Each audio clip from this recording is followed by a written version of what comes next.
with us. I know you're sad. Aren't you sad? Say I'm sad. I'm sad I'm missing this. I am not sad about that walk across campus. I know that is a long walk. Where are you from? We don't have some content on the side. My sister has my car this week. So somebody drives you. We switched your car off. Well, I wanted to get you to tell me about the 101s you've been using. Also, first of all, let's talk about the challenges that you've felt in your classroom. And we'll do that waiting for everybody else to get here. So, the challenges and how you have met those challenges, or what you've learned from being here this 6 weeks, 5 weeks. Anything you'd like to say, I'd like you to just be honest about how it's felt for you. So, let's start with you, Ken. I feel like I started the semester off on a rough spot, and that I've been like constantly compensating, like trying to, I guess, overplan to reduce the stress of like not being quite on even ground, like academically. And so You mean that's the been whole semester or this rotation? this whole semester. Okay. It just kind of started off in a rough like, personal spot. So it's been like trying to achieve a balance, and I'm not quite there yet. And I feel like I could have enjoyed this experience a lot more if I was not so worried about the academic portion of it. And I'm usually not, so it's I don't know. It's just been a really weird, confusing thing. But I'm finally getting into the groove of just kind of being present, and taking the experience for what it is, and learning what I can from everybody that's around. Well, tell us about your experience at the CDC.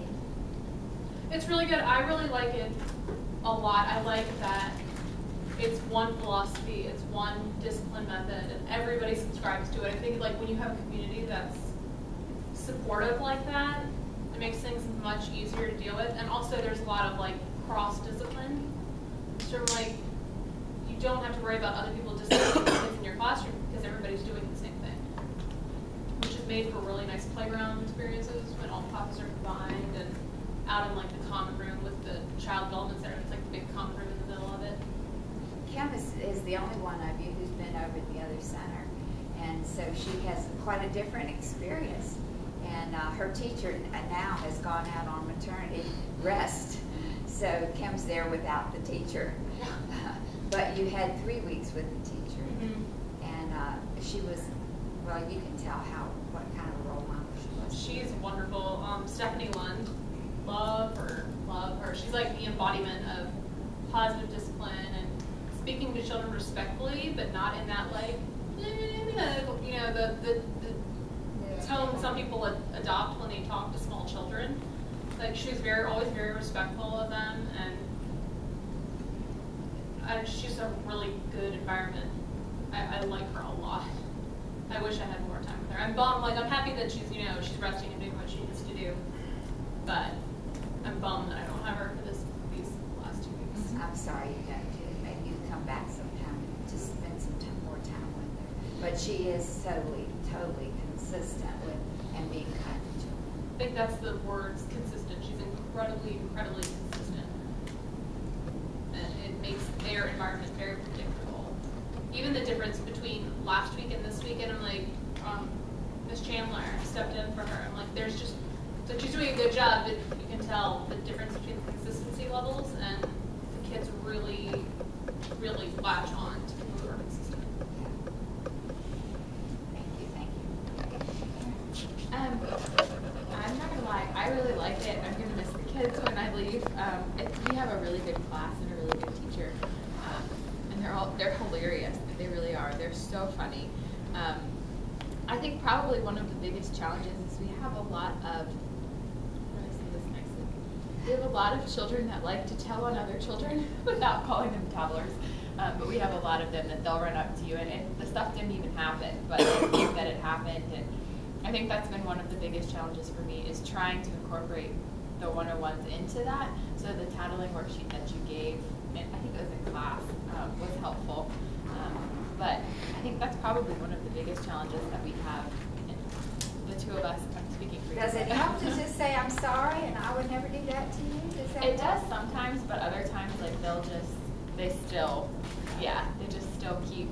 So, so it's been kind of I guess that's probably been the most challenging thing. But other than that, I mean, I really enjoyed it. The kids are really fun. We have a lot of fun together. The teacher's great. I really like Miss Pearson a lot. So, Those children have been together for a long time. Come in, hi. They've been together a long time, so they're more like siblings. they are, and you can tell in a lot of instances. And like, I mean, for instance, today they were playing with Legos and they were fighting over the same 2 Legos. Well, you know, there are about 15 Legos in that bucket that are exactly the same, but they want that Lego. So, and they're, you know, telling whoever it was that was in the class, they're talking about this Lego and I want that one. And finally, it was one of the teachers said, I'm sure that you can find a yellow Lego and a blue Lego that looks just like that in that bin of 500 Legos. And okay, and they ran off and found their Legos and everything was fine. But so I think that's probably the biggest challenge. But other than that, it's been great. I've really, really enjoyed it, and I'll miss them next week. So I just want to remind all of you, when a child's doing something you don't want him to do, try to think of something, some fun way to get him involved in something else. Like, let's look for a yellow. And whisper it to him. And whisper, you know, just let's look for another yellow. I bet I didn't find one. And instead of focusing on what they did wrong. And it's so hard to do that. It's so hard. Or to try to talk them out of what they're doing. It's such a temptation to try to talk them out of it. And you really never talk somebody out of feeling what they feel. It makes them feel ignored. So just the 101 that is so helpful is do the unexpected, or sing a song, or just make it fun. I mean, all of those are 101s. But it's so hard, and once you can get the picture to it, Megan does it naturally. So does Mrs. Lund. Just does it naturally. Megan's been doing 101s for many years, and I've watched her, and I've seen her with children so many times, and she even uses the 101s in her dance class. I watched her do a dance class, and she just uses them all the time in the dance class. She tries to make something interesting or funny or fun. And tell them how you got the children to the water fountain and back. Oh, well, in the dance class, you know, we're in the one room at the school, and then the water fountain is down the hall around the corner, and so it can't just let them, their temptation is to go out and run to the water fountain, and, you know, you don't want them to just run across the thing. So I let them, you know, I said, okay, so let's have a vote. Should we, it's the choice principle, should we do chasses or should we skip to the water fountain, you know, like the little pony prance or, you know, whatever you're doing. And then they say, oh, we want to do this. And then on the way back, okay, well, let's do leaps on the way back, you know, whatever. And they love it, and they're just showing, and Dr. Kersey had seen them do that too, and that was pretty neat. And but it just really works well. We do stretches and things like that, and instead of just bending over and touch your toes, it's, oh, let's do the ice cream stretch. We're gonna put a roll out, and we're gonna scoops out into the ice cream, and they have fun with that. And then they did a tea party one. They said, oh, let's sip our tea, you know, like, so they're just different things. It really, yeah, you have to kind of think on the ball, and sometimes I have a lot of trouble with them. They're really a pre-K class, and trying to get about 8 or so of them, 8 or 10, and trying to teach them a dance and things like that is where we're at now. It's kind of tricky because the attention span is a little bit limited, but it works. Girls in tutus, and it's just amazing to watch her. So I just want to encourage you to get better and better at it, because you'll be so glad you did. Like, I find it easier to remember to enact 101s when the kids are, like, misbehaving wildly. Like, somebody's throwing a tantrum on the floor, it's like, you can feel, like, the emotion welling up in you, and you're like, no. And, like, you're making that active choice. I think the hardest point to enact them is, you know, don't do that. You know, like, just kind of a gentle reminder. It's very hard to remember not to say don't or no, or it's like, because it's so reflexive. And so I found like tantruming is, I know like a lot of people get thrown off by a little person's tantrums. I'm just like, I don't know.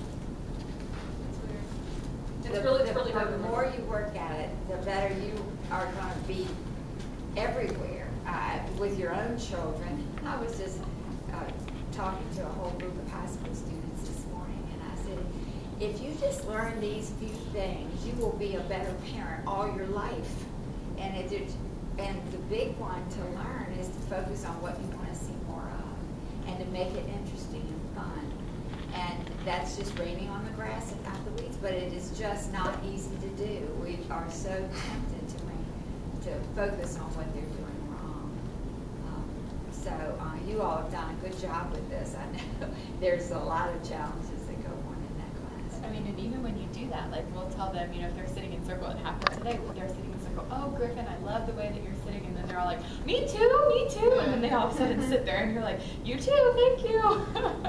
So I want to encourage you to always ignore the Me Too's, ignore them, because that's the only way they'll go away, is for you not to ever ignore. And if you heard the speaker last week in my class, that's what she said. I said to her, what do you do when somebody says it? She says, I ignore it. And she is one of the masters at using all of this. But and children will say, how about me, how about me? And you just act as if you didn't see it or didn't hear it. And then they will stop doing it. And then you also call attention to the child who's not saying that, and just add that child on. Parker, you were sitting so nicely too, and it just one that didn't say it. So it's hard. But, oh, I tell you, it'll pay off forever for you. I think one of the hardest things I came across was trying to get their attention. Like, you can be standing right next to them and keep saying their name, and they just won't respond. And I think just trying a different approach, like, hey, look at this. Like, do you see this toy? I love this toy, or something like that. So just that was an adjustment for me. Because they're very good at it. And when you get on their eye level and whisper, remember those two, because they always whisper. Yeah. When you take a child aside and whisper something to him, he pays attention.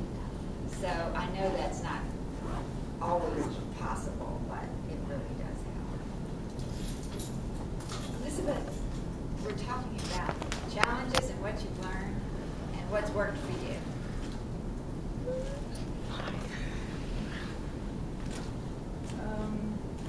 Sorry, I'm a little I just finished setting things up, so I'm just kind of like still trying to get into it. So I'm, like, my brain process is taking a little bit too long than it should be.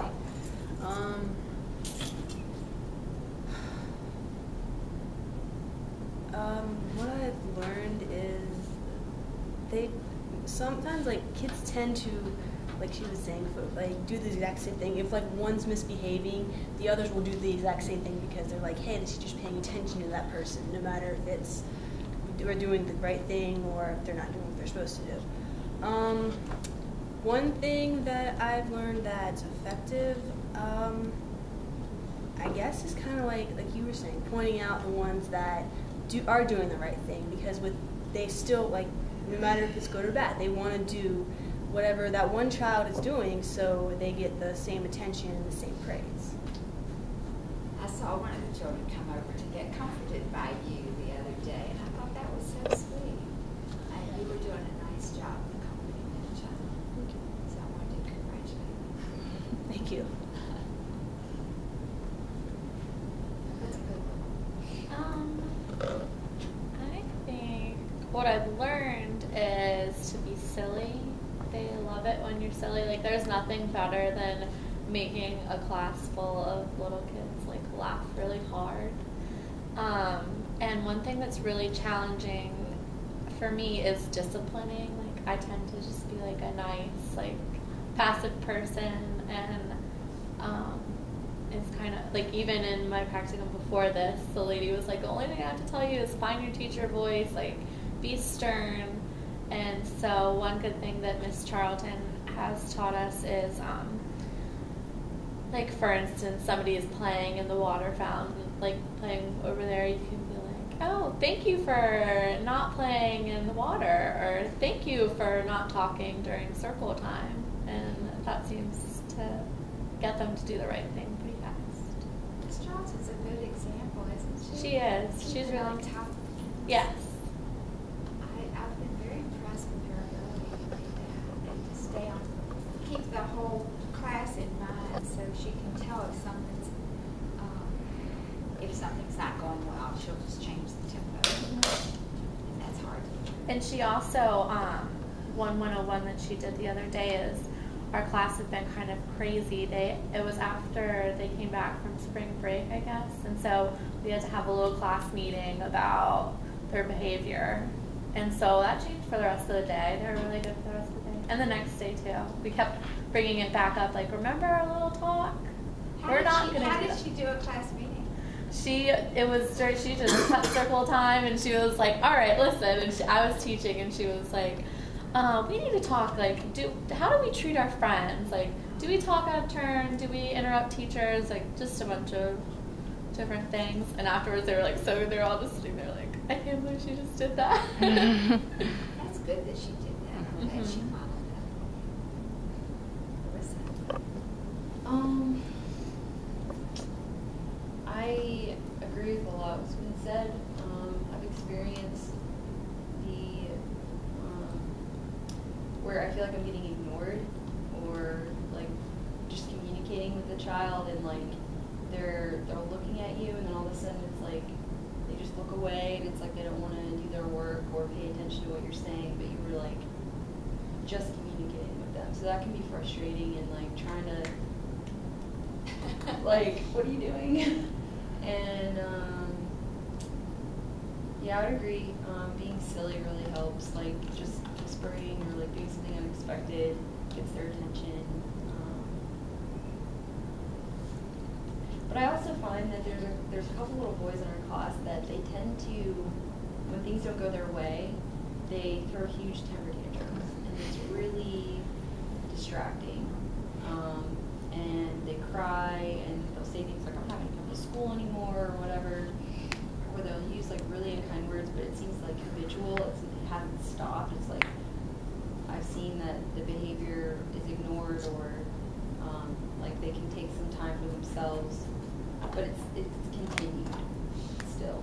What does Miss Johnson do about that? She usually like takes them into the library where they can like cool off, and she'll talk to them pretty directly. But I mean, there's no, I don't see it as being a punishment. It's just like take a break. But it's happened kind It's of like every day. Like if after you do an activity, and like for instance, somebody doesn't get called on, or they got called on but they wanted to have another turn, they'll start crying. It's like every activity. Is it just a couple? Yeah, it's like one or two that come to mind, and then I don't know, like what else to do about that? 'Cause it's like you can't just hold up everything, and you know. Oh, So, and you don't want to. You don't want to give them that extra attention. yeah. That would be a challenge. But for me as a teacher, I would try to ignore that and make let the others get some kind of positive attention for not doing that, and then I would try to ignore them and let the others move on to something fun. But I don't know that she could do that. I'm just saying, I'm trying to think what I would do. Thinking back on Robin Ship, the teacher who I had there on Wednesday night, she just doesn't put up with anything that's not appropriate. She just ignores it and makes sure that the others get paid off for doing it. And by this time, she's won every child over. But it's so hard, and you have to be consistent. In one's class, like there are older twos and younger threes, so there's like a fair amount of, but I wanted to learn quibbling lip, and like several who like eventually kind of dig in their heels or throw fits. But I'm like, we're at circle time, and one of them's like, but I wanted that, and starts throw, but she's like, circle time is for people who are ready to be here and ready to learn. If you're not ready to learn, find a quiet spot. And they're like, because you can see them weighing in their head, and they're like, is my fit worth it? Is my fit worth it? Do I want to stay? Do I want to go? And like most of the time, they choose to stay and sit back on their spreads. I guess limited on the rules. You're like, this is where it is, this is what we're doing, if you're not ready, Go find a quiet spot. go find a quiet spot and come back when you're ready, but this is not an area for your fit.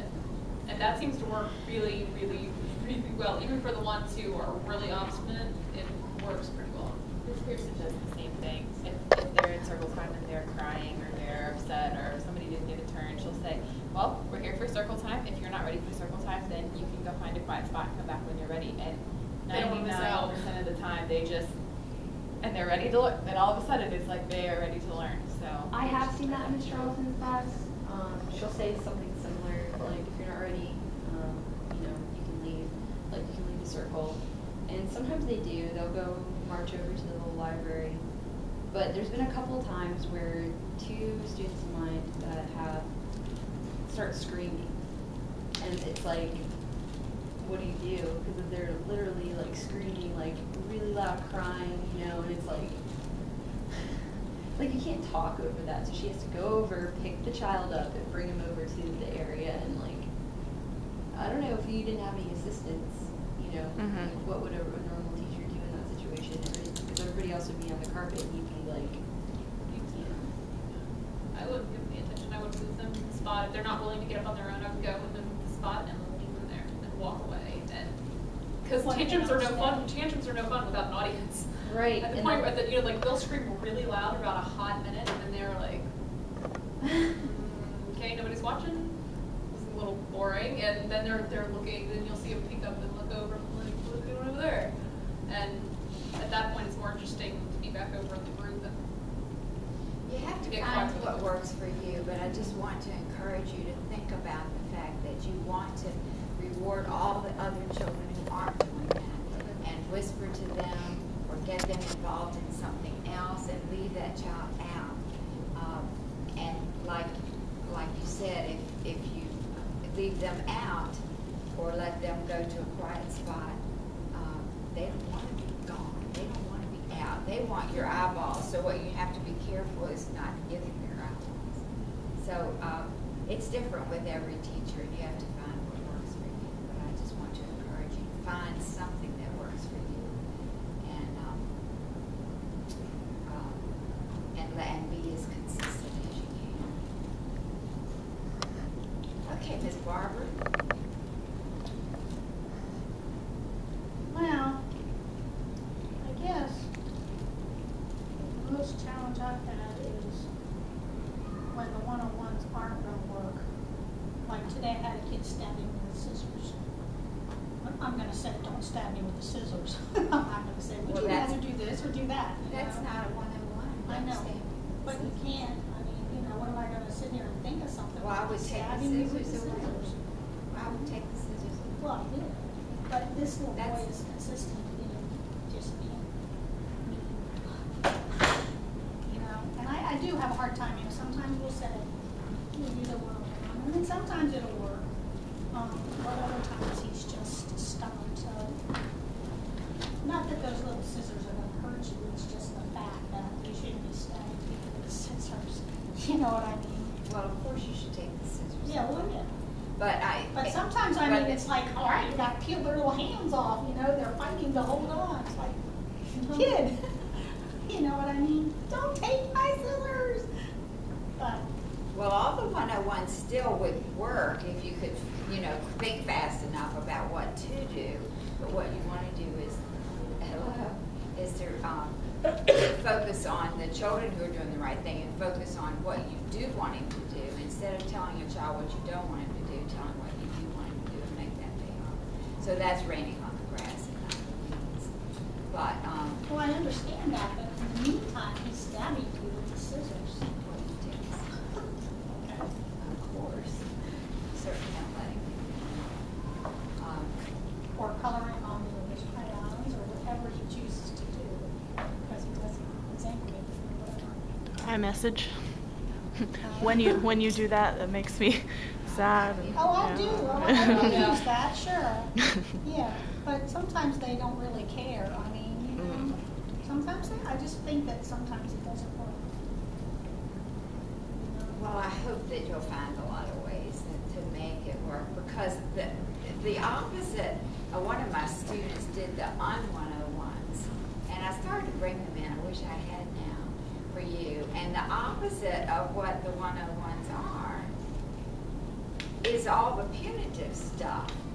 And the punitive stuff certainly alienates children, makes them worse, makes them mad, makes them want to get back at you, and breaks the connection. So all the other things besides the positives would just lead down a negative path instead of leading to the child being more self-disciplined or learning from this experience. A mistake is not a mistake till the second time you do it, so the first time it's an opportunity to learn. So what we want to do is make it an opportunity to learn so that the child won't do that the next time. And that's our goal. And if he does do it the next time, then we try to figure out why he's doing that the next time and what I can do differently to help him to learn that. So, what can I do to help you learn that? Why is this child angry with me? Why is he stabbing me with the scissors? I mean, is this something about me that is, or does he stab everybody with scissors? I mean, what's going on here? So, it's very complicated. I'm not saying it's not complicated, but if you stay on the positive side, you're going in the positive direction, and the goal of discipline is self-discipline. So we want children to be able to stop doing that, stop stabbing somebody, not want to stab somebody, not want to hurt somebody. So anyway, it's all very complicated, and it's certainly not something you can do easily. But. Okay, Ms. Marshall. My biggest challenge was adapting to this age group because they're 3 and 4-year-olds, and I've never been in a classroom with 3 and 4-year-olds. Like I tell everybody, you give me 3rd, 4th, and 5th graders, and we can roll all day. Even maybe 2nd, we can go all day. But they're the children that you have in after school. Those, yeah, I have ages like 5, 6, and but for 3 and 4-year-olds. It's like a patient thing. It's like trying to get them, even with using the one-on-one, sometimes, like you said, sometimes it'll work, and sometimes you have to try to, like you said, think fast on your feet and go to the next one. It's like you go down the list until you, find one that works, or you just ignore that behavior. And I think sometimes it does become, frustrating when you're like, when you do this, it makes me sad. I would like you to do it. Not write on me, or you do another, different thing, or crayons for paper, or scissors for cutting. And so I think my biggest challenge was adapting to this age group because I had never been in a setting with 3 and 4-year-olds, and I just had to gain and grab patience from somewhere. So if anything, it has taught me patience. I enjoy it now. It's like, like she said, they're funny, they're hilarious, you never know what to expect. And I've always had that, like, when people used to be like, what do you work, who do you work with? I was like, I work with kids because you never know, there's never a dull moment with working with kids. You never know when you walk through the door, what your day holds. It's like, it's a surprise, you might have a good day, you might not have a good day, you might have somebody do this, and then it's just like, it's never a dull moment. You never have a dull moment working with kids. So, if anything, it's taught me patience. So. Okay, good. Now I want to ask you to divide up in twos, and Elizabeth, you can come work with Kim. And I want you to come up with a little scenario that you're going to come up here and perform of something that's gone wrong in your classroom, and then the rest of us are going to tell you what you could do about it. So you all have this opportunity to learn. Ruben, you can come join us, and you two, and you two, and you two. Come up with a scenario that you see or something that's happened, and then you're going to come up here and perform it for us. And we're going to all give you some suggestions about